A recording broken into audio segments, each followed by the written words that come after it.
Good afternoon. Thank you for joining. I'm Matt Ross at Baylor College of Medicine, and I welcome you to today's presentation. The Extracellular RNA Communication Consortium is an NIH Common Fund program which works to advance the science and research of extracellular RNA. The consortium hosts monthly presentations on a variety of research topics, and I'm very pleased to introduce today's speaker, one of the pioneers in the field of extracellular RNA, Dr. Jan Lotvall, professor at the University of Gothenburg.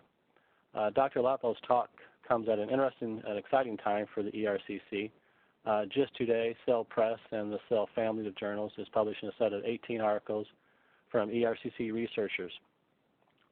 This paper package covers a variety of topics from the first stage of the consortium's work. The second stage kicks off in 2019.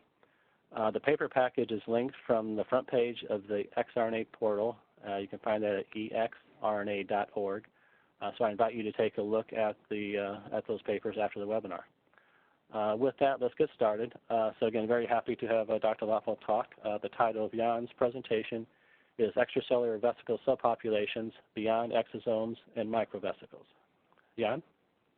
Thank you very much. It's a great pleasure to participate in this seminar series. And as many of you know, I was an advisor for the ERCC over the years, and I've seen it mature and develop over the last 5 years or so. A huge congratulations on the number of papers published today. That's a great success.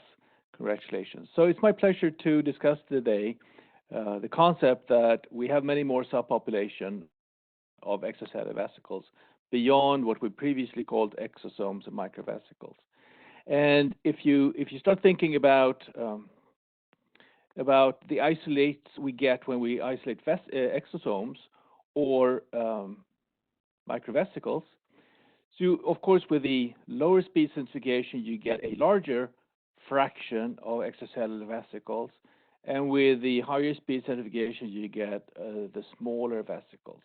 But we're starting to believe and understand that there are additional subpopulations within those two populations with different size. So, of course, all different types of vesicles can be isolated from single cell type supernatants, from complicated biofluids such as plasma and urine and feces, bronchial lavage fluid, cerebrospinal fluid, or what was pioneered in the early 80s, prostate secretion, ejaculates, what's also called prostasomes. So I'll be discussing today how many EV subpopulations exist and the new unexplored horizon that I think is very important, and that's trying to get to understand vesicles within tissues. So just at the very beginning, I would like to thank my amazing team that are really trying to develop a lot of new methods and thoughts around extracellular vesicles in general. The work I'm talking about today is primarily pioneered by Rossella Crescitelli in my lab. She did some of her pre-doc work and also doing now a postdoc in my lab. Also Suchul Jung, who's currently in Boston working for Kodiak Biosciences, and Alexander Sviatkovich, who is graduating next week in my lab and looking for a postdoc. And last but not least, Cecilia Lesser, who's really the cornerstone of my lab with 12 years working with me and supporting the development of this field. So I should just declare quickly my interest, and I do have equity in a company called Kodiak Biosciences, where I worked for a while as chief scientist, and I have additional patents, including EV patents for diagnostic purposes. So when you look into tumor tissues, and there's been a lot of interest in cancer-derived extracellular vesicles and their biological function.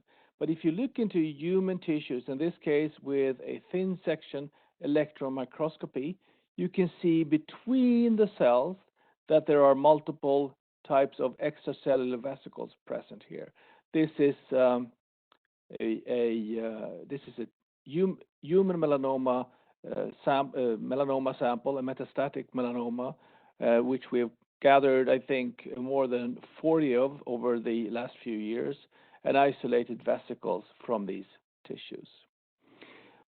But it's not only cancer that contain extracellular vesicles. This is a bronchial biopsy from a human, healthy young man, non-smoker, that we got a few years ago.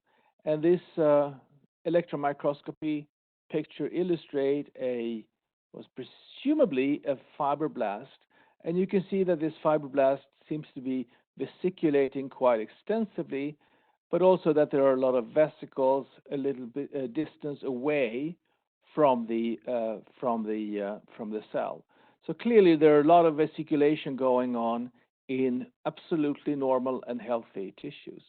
So when you look with a little bit higher magnification, a little bit further away from the cells, you can see smaller vesicles and larger vesicles mixed together with these collagen fibers that are present, especially in bronchial type of tissue.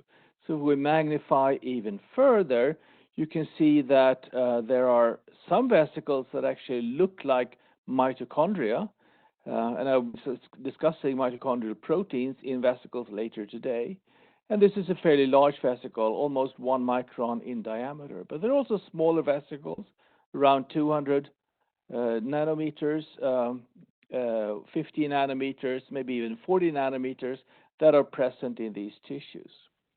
So what I think, when I look at these pictures and you think about it, it's unlikely that these larger vesicles penetrate through these collagen fibers, but it's very possible that the smaller vesicle have a capacity to leak out into the circulation and function, for example, as biomarkers in disease.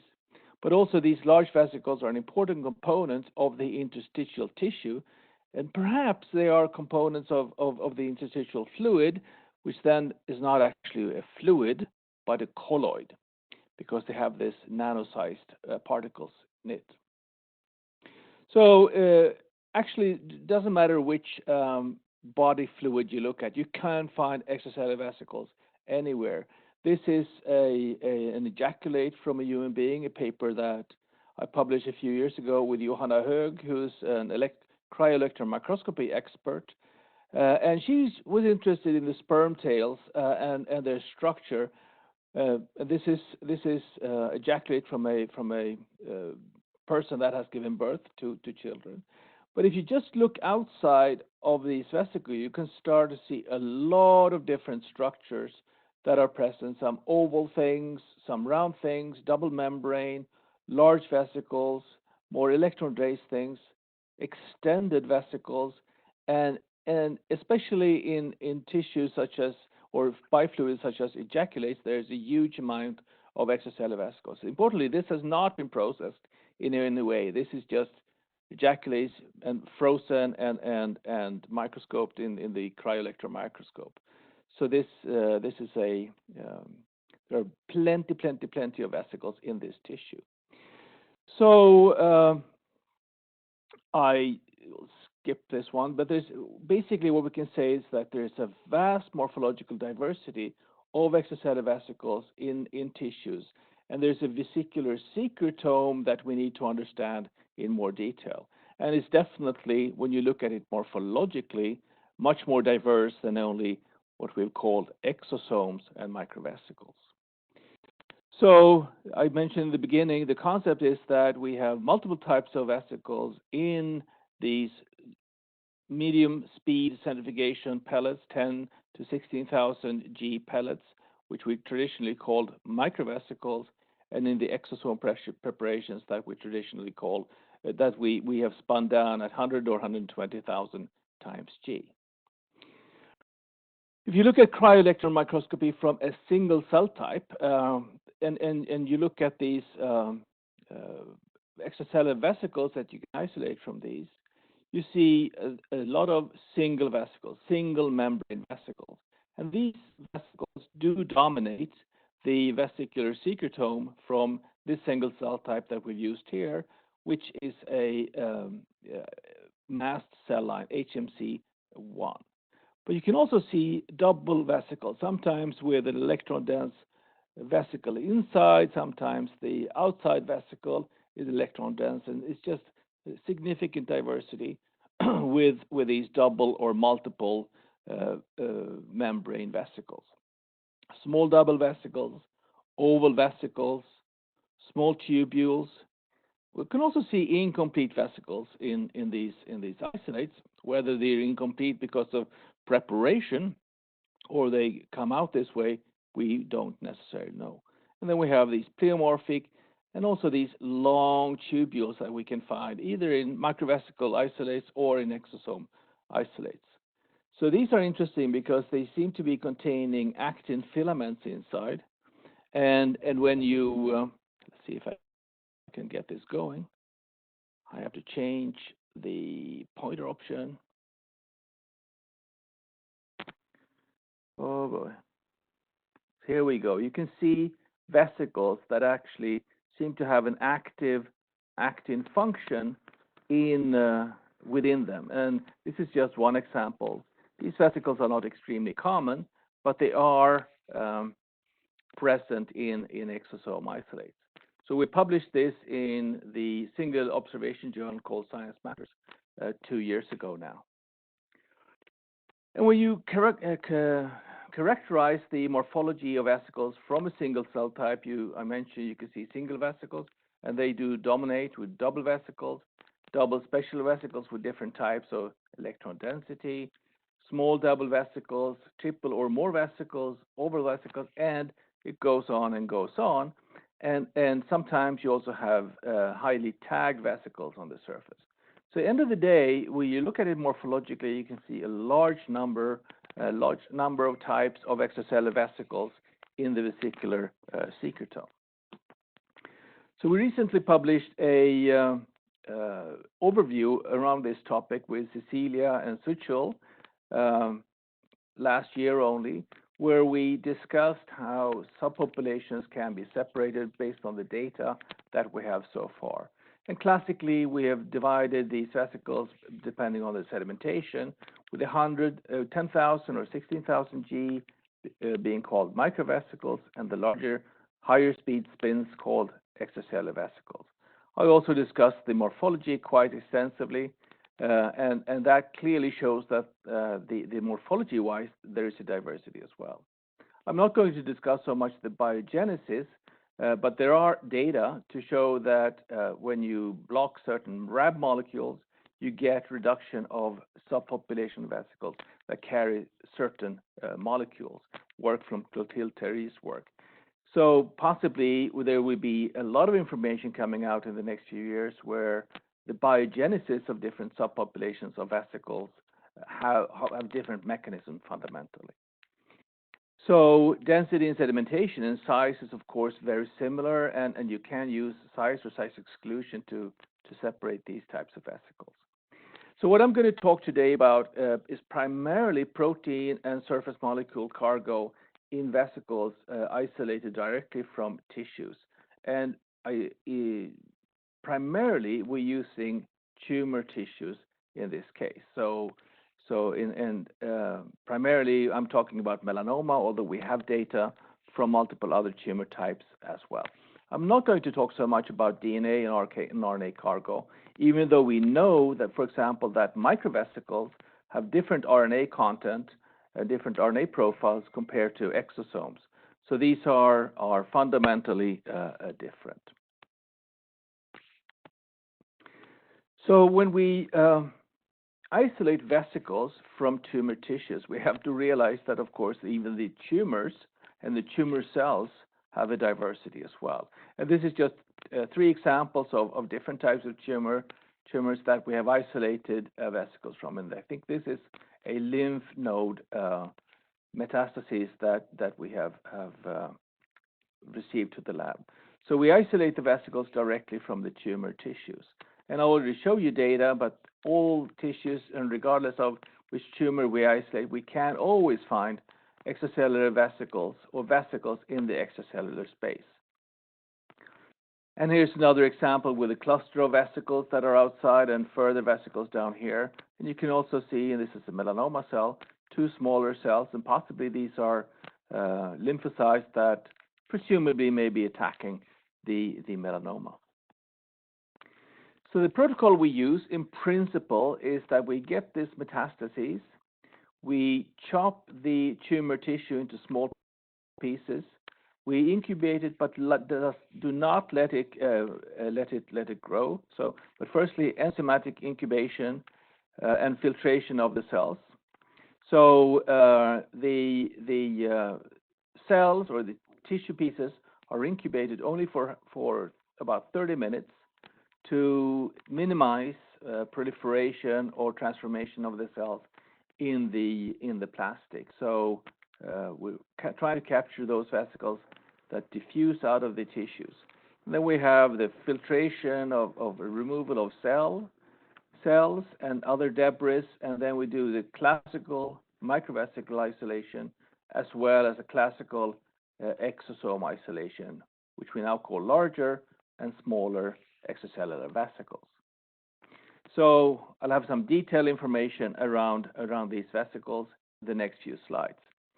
So clearly we do the 16,500 G in our case, and we have what we call microvesicles in the pellet there. We take the supernatant and spin it one more time at 120,000 times G, and we use a 2.5-hour protocol. I believe also in this experiment, if you centrifuge longer, you get many more extra contaminating, I would say, proteins in your isolation. So if you look at the electron microscopy, you can see that the larger, the 16,000 G pellet have larger vesicles, and the exosome pellets have smaller vesicles. There are also other little fragments there that may not be vesicles, but you do see predominantly these smaller vesicles. And I mentioned earlier that the RNA profiles are different in classically microvesicles that carry these ribosomal RNA peaks.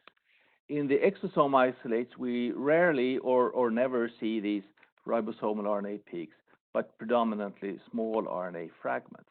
And this is consistent over the last decade of research from multiple labs. So this is what we would call classically microvesicular RNA and exosomal RNA. Rosella has done manual measurement because we should know that nanotracking analysis doesn't distinguish size between the microvesicle isolates and the exosome isolates. But if you measure them manually and plot that in your figure here, yes, there is overlap between these two types of vesicles, but on average, the high-speed pellets have a larger number of smaller vesicles, although some larger vesicles are present there as well.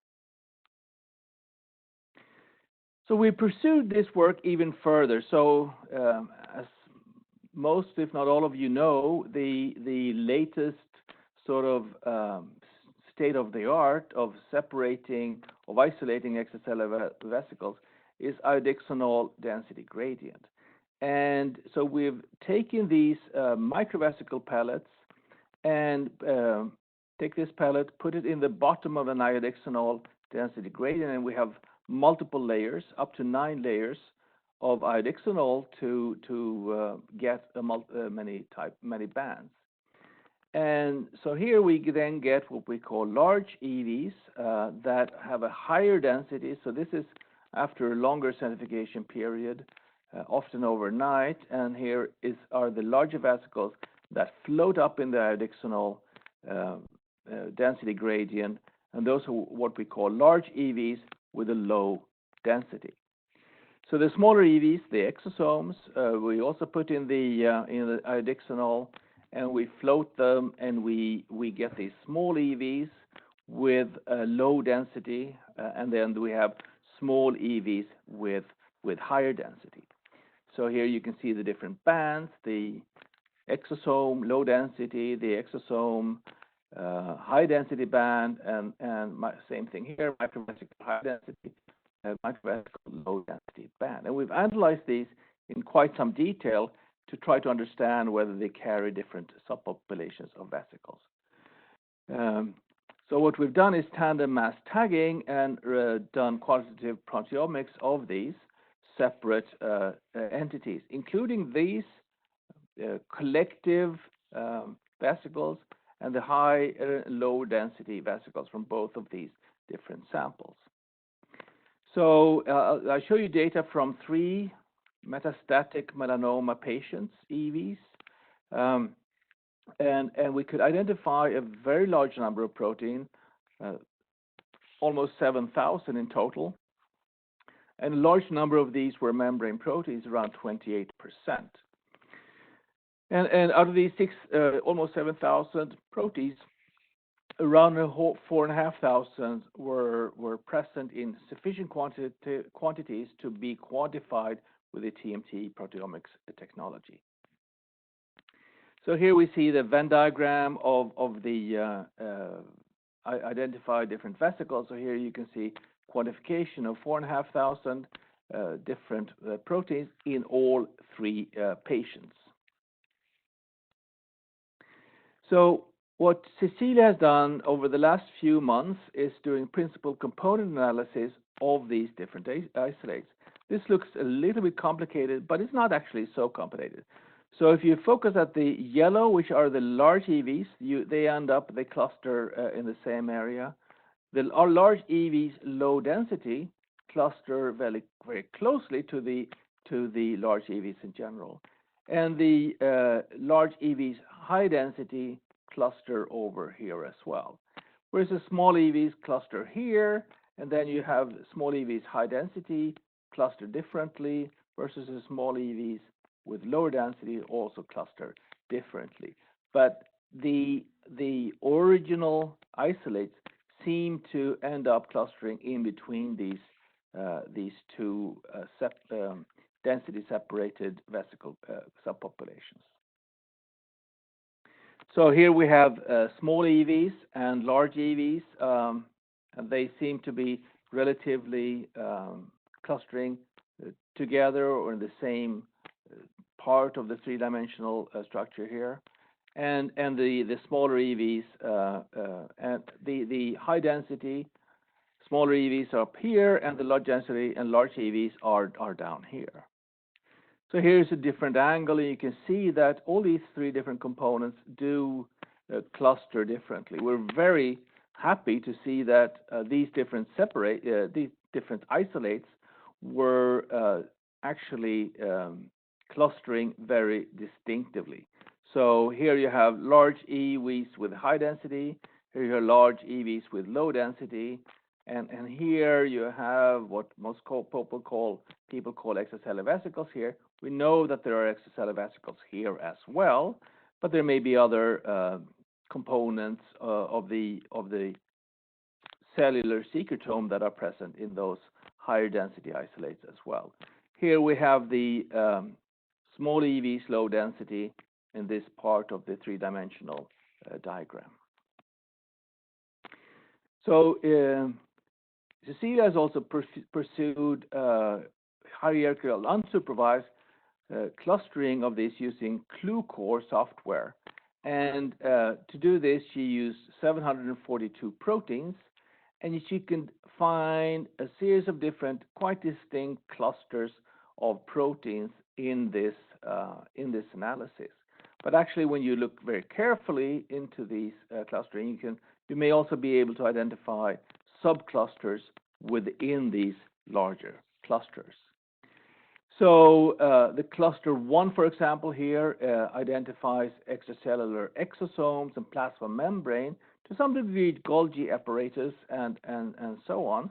And those are present in the small EVs, low density, and large EVs, low density. So they dominate in these low density vesicular fraction, regardless of which source they are coming from, actually. We also identified mitochondrial inner membrane proteins, and specifically inner membrane, and I'll come back to that in more detail later in my presentation.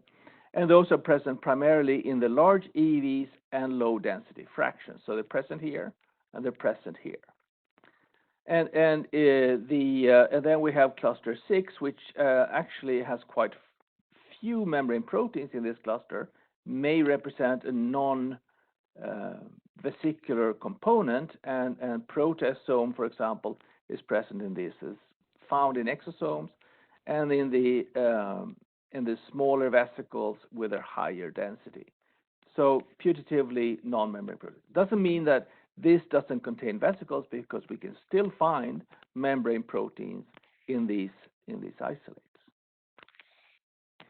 So we've put a lot of interest into understanding the possibility of mitochondrial inner membrane proteins being real extracellular vesicles. Excuse me for the Skype here. I'm going to close down Skype right away.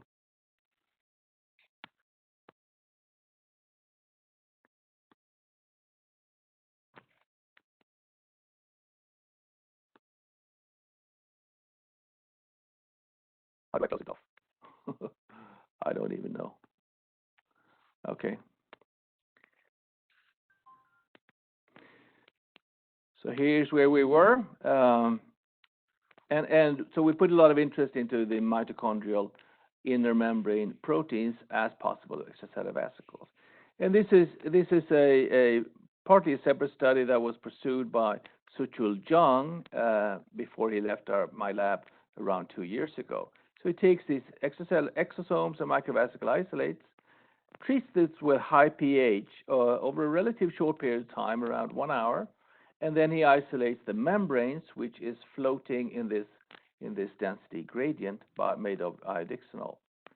So one obvious observation is that the melanin, the brownness of these membranes, actually disappear more or less totally when he performed this membrane isolation. So we can also see that there's a lot of RNA that are reduced in this process. You really get a lot of vesicular membranes with this isolation procedure. So we have isolated proteins or membrane proteins or membranes from extracellular vesicles from 5 different patients in this case, and this is just identification, but we can see that almost 700 membrane proteins are isolated or are common among the different patients in this case. So when we look at the membrane proteomics, and with this is percentage, you can see that plasma membrane proteins are very dominant, so that's 37%. Actually, we also see endoplasmatic reticulum membrane proteins, and we're starting to see more and more of that in our research. We haven't pursued a further analysis of this in great detail, but 27% of the membrane proteins are from endoplasmatic reticulum. And then we see these mitochondrial inner membrane, predominantly inner membrane proteins. So it's very rarely outer membrane proteins, although some of them can be found sometimes.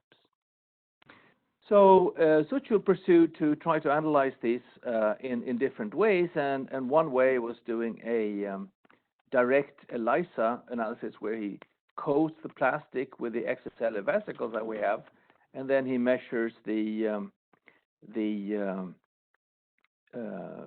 mitochondrial plasma membrane or endoplasmatic reticulum proteins by antibody. So here we see a number of mitochondrial proteins, COX-6C, SLC25A22, and MTCO2. And we'll be talking about primarily MTCO2, which is from the mitochondrial genome, and COX-6C, which is from the nuclear genome. And you can see that in the melanoma patients, in this case only 2 patients, we can see significant quantities of COX-6C as well as MTCO2. In the control vesicles, for example, for HMC1 cells or the melanoma cell line, we can see MTCO2 proteins, but not so much the COX-6C proteins. So those are the ones we're going to be working on primarily from now on. So we use beads to isolate these vesicles and could do a mass spec again of these different vesicles, and we can see here that the MTCO2 EVs, you find much more proteins when you separate these from the total vesicular secretome. So in these isolates, we also see relatively higher quantities of ATP synthase activity. It's been known for decades that extracellular vesicles do contain ATP synthase activity, but that is enriched in the MtCO2 positive EVs, the inner membrane protein, suggesting or further supporting that these actually carry mitochondrial components. So after that, Suchel, something happened here. There we go. So Suchel continued by developing a sandwich ELISA to different components, for example, MtCO2 and MtCO2 and COX-6C. So usually he plated the plastic with an MtCO2 antibody and then used a secondary antibody to quantify these vesicles using luminescence. And when we looked at MtCO2 and COX-6C vesicles, you could see clearly that those were measurable in the tissues from the melanoma patients, and less so in the HMC1 and MMSE vesicles. When you looked at MtCO2 with CD9, there were a significant number of these vesicles in the mast cell vesicles, but they were not clearly very high in the patient samples here. So there's some sort of difference here with the MtCO2 COX-6C vesicles versus MtCO2 and CD9 vesicles. So he continued, expanded. What am I doing here? I'm making a little bit of a mess. I apologize. Here we are. So he continued by further analyzing these vesicles, specifically the MtCO2 COX-6C positive vesicles in additional patients, and he could see that they were measurable in the tissues from all of these 5 melanoma patients. In vitro HMC1 cells, they were measurable, and in the MSC vesicles, they were also measurable, but at low quantity. Very importantly, they were not present at all in HEC293 cell-derived extracellular vesicles. So some cells seem to not be releasing these at all. And we're coming to the very end of the presentation. What we were excited about when we were studying patients is there a difference here between patients and healthy controls? And here we have the relative luminescence signal measured in 6 healthy control individuals in plasma, and this is unprocessed plasma. There's no isolation of extracellular vesicles at all. So I think he used 50 or 100 microliters for this analysis, and here you can see that there's a significant increase of these mitochondrial vesicles, mitochondrial inner membrane positive vesicles, in the patients with melanoma. They're also present in healthy controls, and we've done other studies where we looked at proteomics of highly purified plasma extracellular vesicles, and we can find, for example, MtCO2 and COX-6C in these isolates. And there's a ROC curve. I'm not saying that this is a biomarker. It is possibly a biomarker candidate, but you can see that there's a significant difference here between the healthy control versus the melanoma patients in this situation. So in summary, we see a huge diversity of extracellular vesicles when we look at them from a morphological perspective, but also from a molecular content perspective, and I've focused today on the different proteins. They are exceptionally diverse, and there are plenty of discovery opportunities in this field, that's absolutely sure. There is treasure trove for liquid biopsy biomarker discovery, and I think a lot of people are working with RNA and DNA. I think there is a huge possibility of digging further into the protein as well. What also I've mentioned is that all kinds of tissues contain large quantities of extracellular vesicles. So not only biofluids, but also the tissues carry these vesicles. Mitochondrial proteins can be enriched in some extracellular vesicle subpopulations from tissues and plasma, and in some cell supernatants, but not in other cell supernatants. So that's also something to consider when you're researching this field. And these vesicles can be detected in plasma and perhaps even subgroups of extracellular vesicles. In this case, empty CO2 and COX-6C positive vesicles can be biomarker candidates for different diseases. So with that, thank you for your attention. If you have not registered already, rush to book your flight and travels and conference at ICEV 2019 in Kyoto. It will be an amazing meeting. And also for next year, plan early to come to Philadelphia to join the ICEV meeting in 2020. Thank you very much for your attention. Great. Thank you, Jan. Very nice presentation. Appreciate that. So I will take questions now, and you'll be unmuted. So we do have quite a few callers. So I'd just like to ask everyone, if you're not speaking, please just mute your device. And if you could, just introduce yourself and your affiliation for Jan, that would be appreciated. So any questions for Jan? Hi, this is Navneet Dogra from IBM and Mount Sinai. Great talk, Jan. Just a quick question that in the EM images that you showed, I did not see any multivesicular bodies. I wonder if you intentionally kept them out, or you did not see many. So you mean multivesicular bodies outside of the cells? We do not see many multivesicular bodies outside of the cell. We have other studies where we've sectioned inside the cells. So actually, I can go to the next slide here. This is a section of a cell.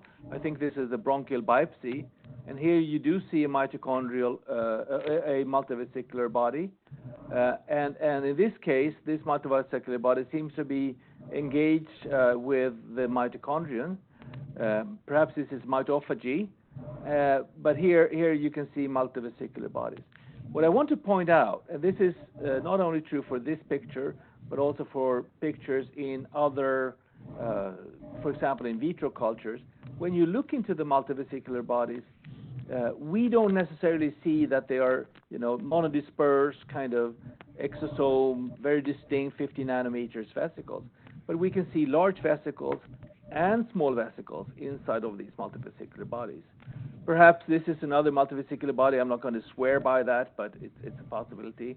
Here you have a mitochondrion that is vesiculating. So yes, we have multivesicular bodies in our systems. Sometimes you see them clearly, sometimes you do not. But here's just an example. Yeah, thank you. Hi, this is Hamida speaking. I was just wondering, in your analysis, did you also had any nuclear membrane proteins other than mitochondrial? We do, but not many. I should be very clear about that. Which slide was that? Let's see if it was 20. One of your, no, it was further down. Pie chart, maybe. I didn't notice the slide number. Yeah, I can't remember either.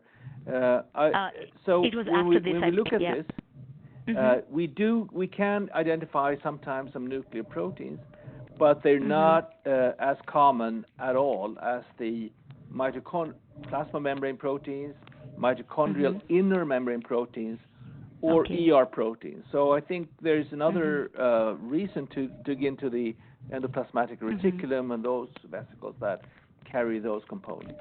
We do not see many nuclear proteins outside of the cells, but we do see some. You do see some. Okay, thank you. Yeah.